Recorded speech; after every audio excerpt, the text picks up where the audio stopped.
Let's talk about complexity comparison between hierarchical and k-means clustering. We'll start with the hierarchical clustering. Okay, so in hierarchical clustering, the output of hierarchical clustering is given by dendrogram. It's We have seen that it is not suited for large dataset because of its high space requirement.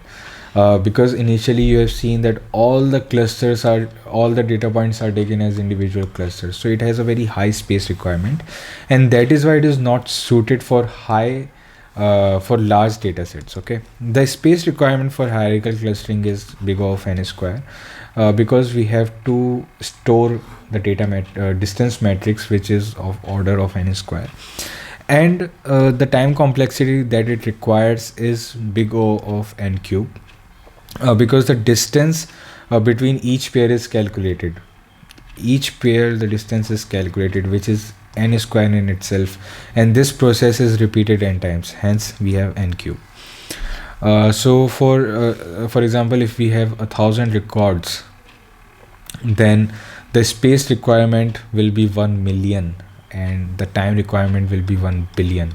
It's a huge amount of space and time required. Okay, talking about k-means clustering, if we have n data points, d dimensions, k clusters, and I iterations,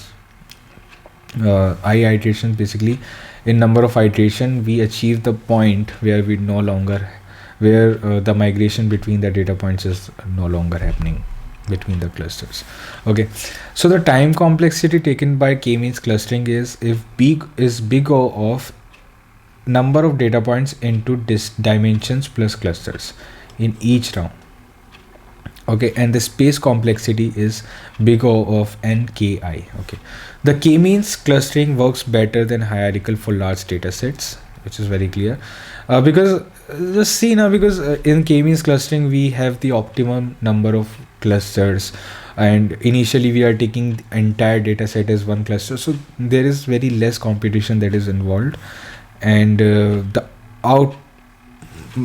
one of the main points about k-means clustering is that the output of k-means clustering is hugely dependent on initial choice of centroids. Okay, so the wrong choice of centroid can lead our model to take a large number of iterations to converge. Okay, so yeah, in the next video we are going to discuss how do we handle the categorical data, and yeah.